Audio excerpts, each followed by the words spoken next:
I would like to take a moment before we get into today's main episode and to talk about my sponsor for the podcast. Podmatch is a new podcasting site dedicated to all podcasters.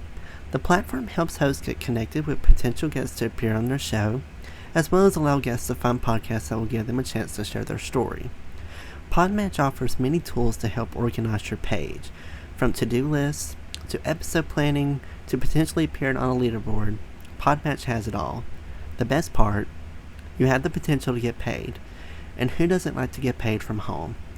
I like to. With an easy sign up, you can start connecting with podcasters and guests immediately.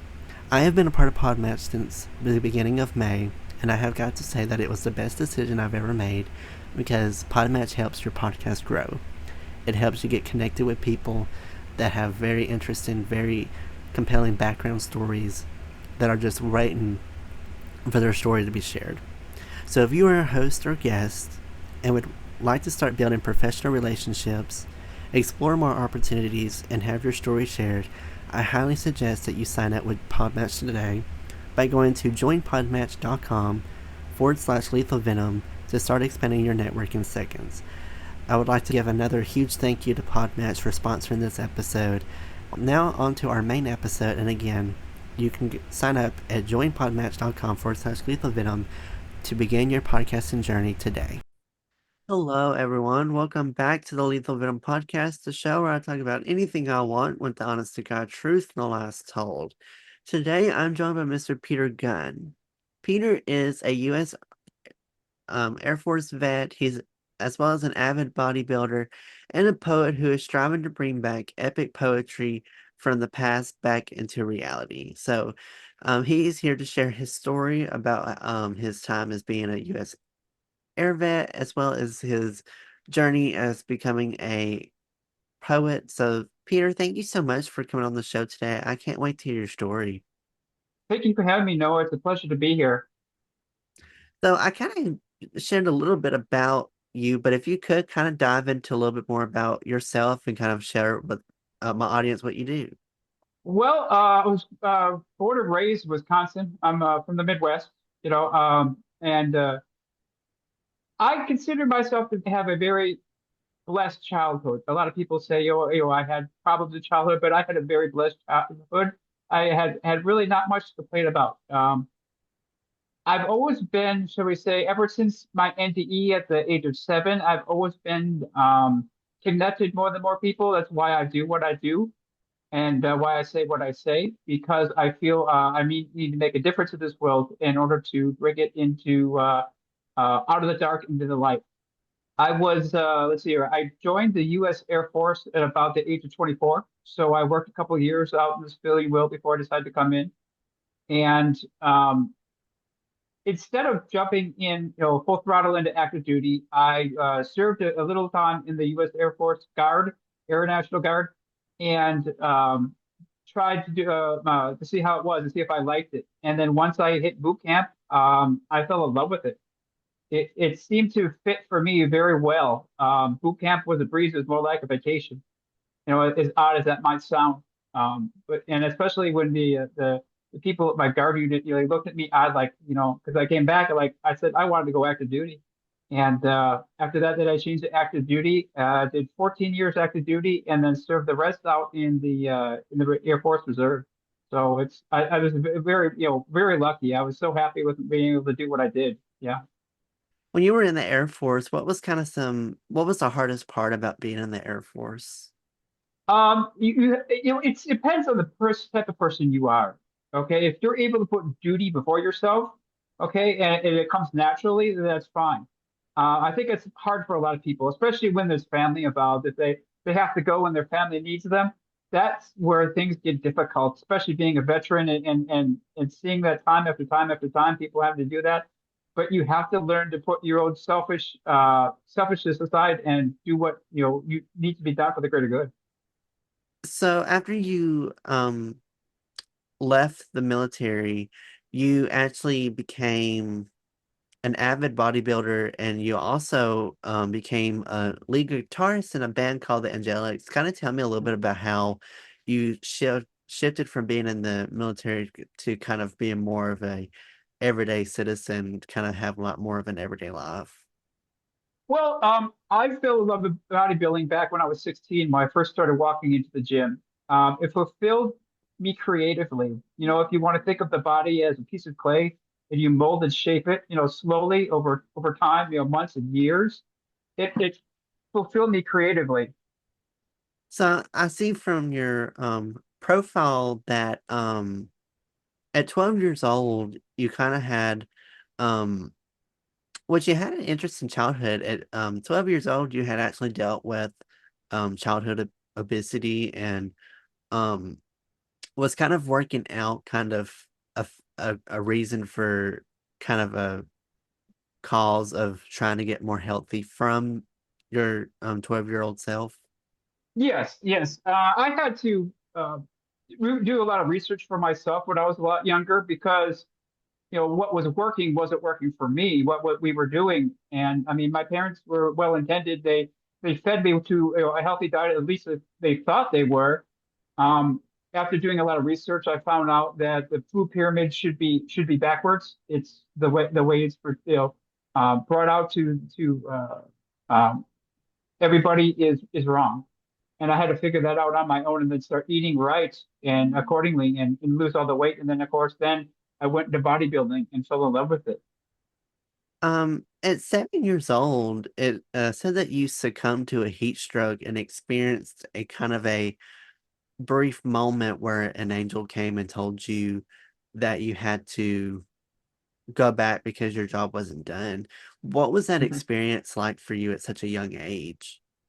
Well, it was life changing, life altering. Um, a lot of people that have NDEs, immediate after it's done with, it feels different. You come back changed and you feel different. And it's easy to quite just miss it as a dream, but there's a lot of paranormal things that happened to me afterwards that started to kick in. Like I would start seeing things before they happened. I saw people come to the house, before they showed up without any word. I saw my mother slip and break her ankle on the ice before it happened, and I tried to warn her. Um, I was seeing dead people, spirits, both dark and light.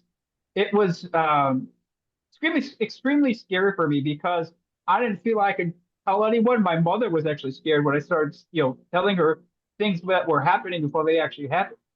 And I saw that that was making her uncomfortable, so I just shut up about it. And then I suffered in silence as a child, and eventually figured out what was going on my own. And then later in life, which I find this to be the most unique thing is that you're a huge poetry lover. You love poetry. Kind of tell me a little bit about how you kind of got into poetry and what you like most about it.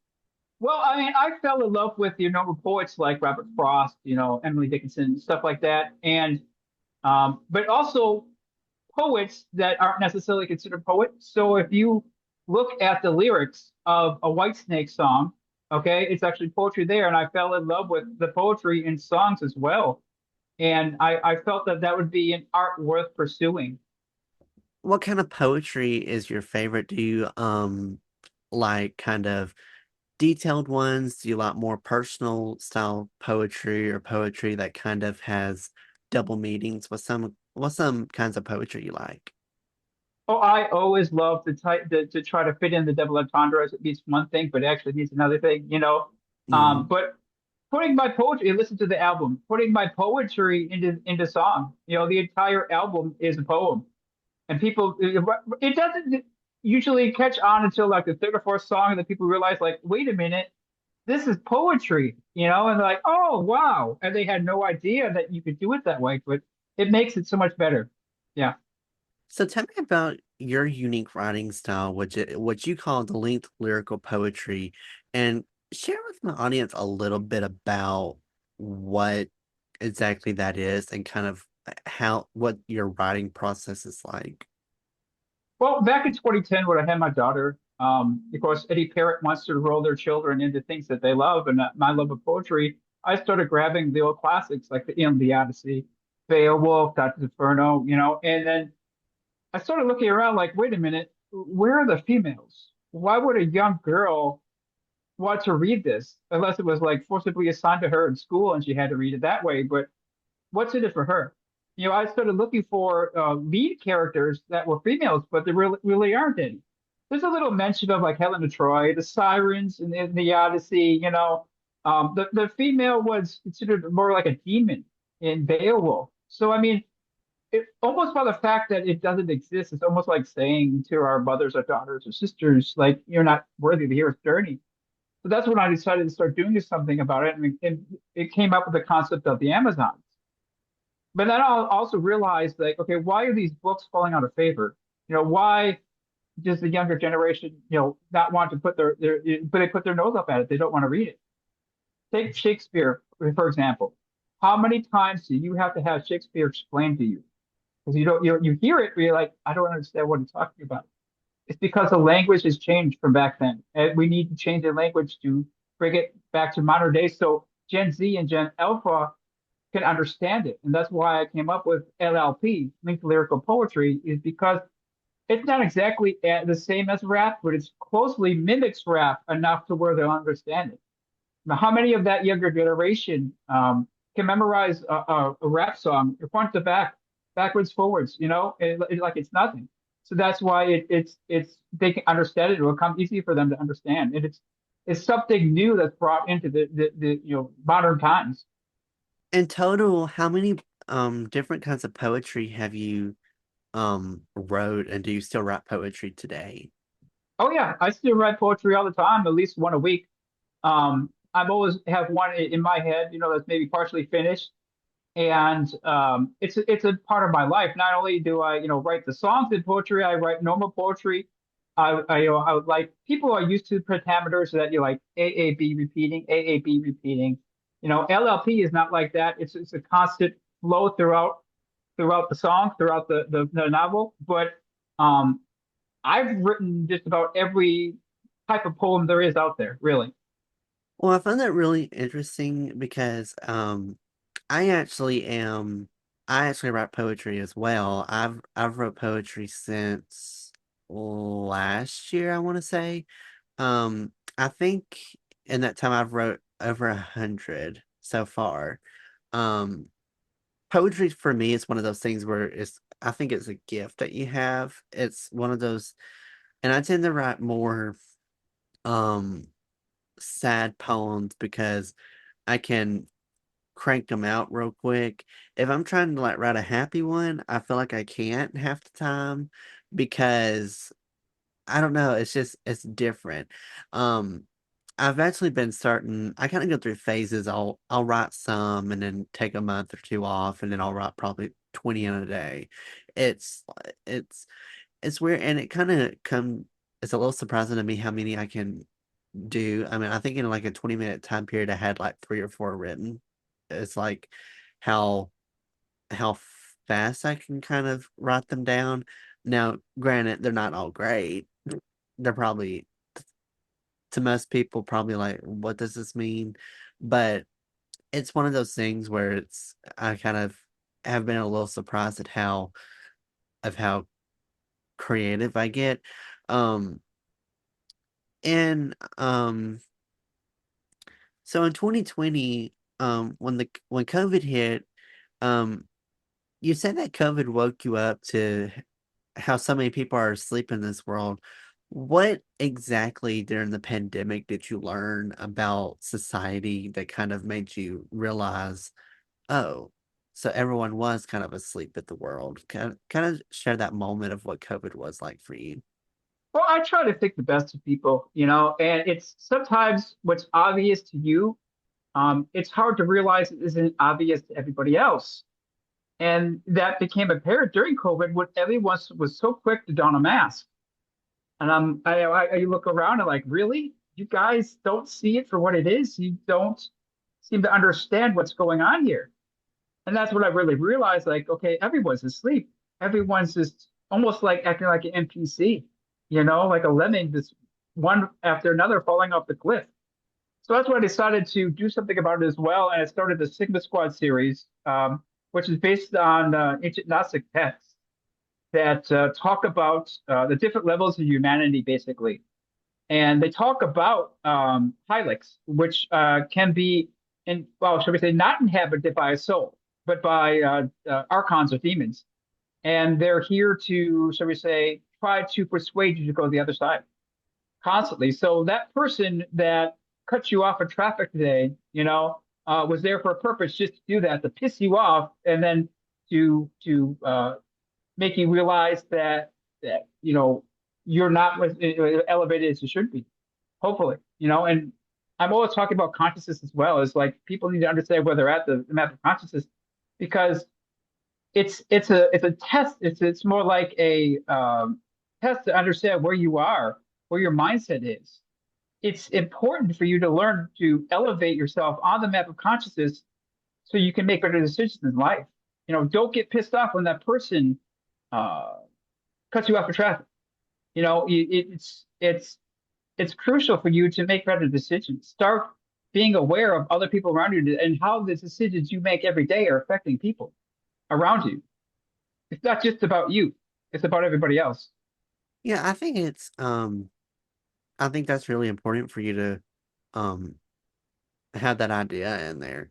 Um, one of the poems that you've wrote is called The Amazons, and this was kind of one of your really big passion projects. Kind of share with me a little bit about how the Amazons kind of the thought process you had when writing it, and kind of share a little bit about what the title means to you. Well, it's any author does, when they start writing a book like that of that size, it's they start doing research, and I started looking around for someone that could, fulfill the feminine role as a lead, but also act as human. So I wanted someone that was partially human. So that's when I came up with the concept. When I was digging, I was finding um, a lot of information about them fighting giants down in the Amazon, like actual like 10 foot, 9 foot and higher giant skeletons, as if they actually existed. So I hypothesize, I call it pulling a Dan Brown. You bring in truth and you bring in fantasy or science fiction, and then you combine them. So that's why I decided to uh, start the Amazons around that, is the fact that they were giants and they were hidden in the Amazon, and I decided to bring in humanity into it. So that's where I brought in the main character is Jack, but Jack's father was the first one in chapter one to start off with, and then find the Amazons, and then he sired a daughter, an Amazon daughter, and she was of course part human, and that's what I used to fulfill the whole humanity and so we say feminine, powerful feminine roles. Earlier, you had mentioned about how females kind of get misrepresented in literature. In today's modern world, do you see women be more represented in a more positive light, or do you think that women still tend to be misrepresented in when it comes to in literature? Well, women in the media out themselves. So they won't act, so we say, properly. A lot of them won't. And they'll be quick to um, talk poorly about men or just others in general. So, and if you look at a lot of the TV shows, it's usually women that aren't acting right, the ones that get the highest ratings, unfortunately. But I think it's just important to make them aware that we're in it together, both the feminine and the masculine. If we can work together, and become a synergy, to make this world a better place, it's the way it needs to be. What do you hope in the future for poetry and kind of how poetry is seen in the public eye? Do you think it's publicly received well, or do you think it's something that a lot of people overlook? It's frowned upon. It's not in the mainstream. It's sort of become fringe, where it used to be mainstream. It's not going to give you your dopamine fix like you get from scrolling, TikTok or Reels or whatever it is. It's going to make you think. It sit down and think and make you think about emotions, about your feelings, about how people act, and just the world around you. I think it can be brought back in the mainstream like I'm doing right now because I'm integrating it into music. everyone, even when they're not necessarily listening to it, they have music going on in the background. So I think if we start using it and bringing it back to light in that way, be brought back into mainstream, become more popular. Do you see yourself kind of, well, your motivation and passion to of poetry, do you think you're helping the poetry, like other poets, kind of come out and be able to write poetry and share their opinions and their creative process to the world? Yes, of course. Every one of us that is willing to put our foot out the door and shout out poetry to everybody is better off for it because, well, let's face it, poets are introverts. They'll be sitting on 500 poems, but they won't ever publish them. A lot of times, you only know someone was a poet is after they die because then their loved ones find their book of poems. It's unfortunate, but it's really true. And it's important for them to be recognized for their abilities now. Where do you hope to see, what do you hope to see in the future when it comes to poetry writing? Do you hopefully see it be more widely known? Do you kind of see hope to see more people use poetry as a way to share their feelings and kind of have their story told to the world? The reason I developed LLP um, is to bring it into the mainstream, is to bring it into modern days. Um, we needed something new in order for people to relate with it. If they're willing to, the younger generation, to write an LLP, I think it'd be great. There's a lot of them that write and rap, and tell me that isn't a poem because it is. It's just changed its form. Listen to any rap song, and it's a poem. It really is. Whether it rhymes or not, it doesn't even have to rhyme, but it's still a poem, and it is still here. You just have to look for it. Yeah, I've always seen poetry kind of be like a song, kind of. I think a lot of people tend to overlook that it's not really poetry, but um majority of the songs that you hear have a rhyming theme, have kind of a they tell a story through there. And I think a lot of people don't really associate it with being poetry. They associate it with it being just like, kind of like lyricism or lyrics to a song that if you Mhm. take the music aspect out, it's essentially poetry that all these artists are writing. And Mhm. you kind of said it perfectly. Poetry doesn't have to rhyme always. It doesn't always have to do that. Um, I think that's what people I think assume poetry as. If it that it has to rhyme or it's not poetry. If it doesn't rhyme, it's not poetry.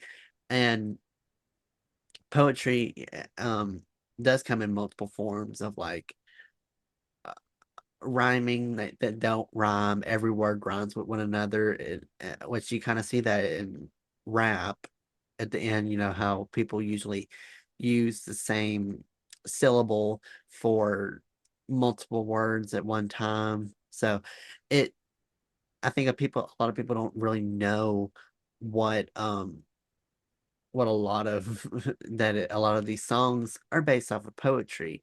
Um, do you still so what's your ultimate goal when it comes to the lyrical poetry? What's kind of like what's the end game? Well, to get the younger generation, so Gen Alpha, Gen Z, interested in it enough they start writing in that form.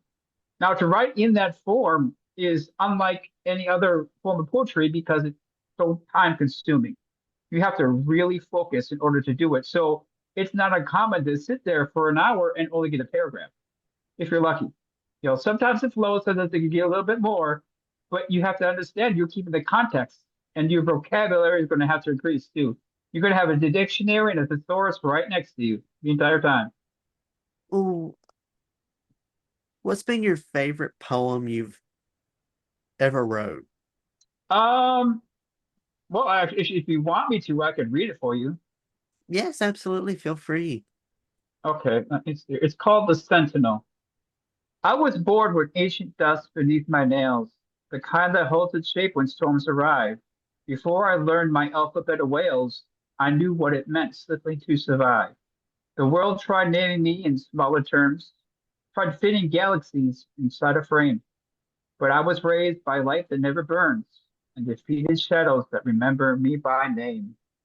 I walked where monuments forget their own, past cities built from bones of fallen skies. I learned that strength is best revealed alone, where no one hears your breaking but the skies. I am the quiet echo of the blaze that priests once hid in temples made of stone. I am the child no empire could sway, the truth that kingdoms fall to leave alone. My scars are not reminders of defeat, they're doors I kicked back open to the dawn. Where darkness cowered to wrap around my feet, I rose, not once, but every time it spawned. Call me myth, call me rumor, call me strange, call me the ghost that history forgot. But know that when the ages start to change, I stand where all the fallen angels rot, not mourning, watching, waiting, ready.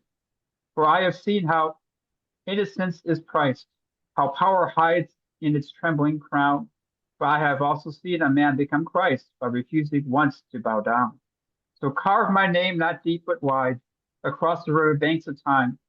Let future wonders decide if I was warning them with my rhyme. I did not come to be remembered. I came to remember you, to stand bruised in every to stand in every bruised and tender place you swore you never grew. Because the world forgot your magic and told you secrecy was wise. But the divine has always been tragic. We are born, already trying to rise. Arise you will, I swear it so. The dawn is yours to call, for I'm the one who remembers. I remember everything you've lost, survived at all.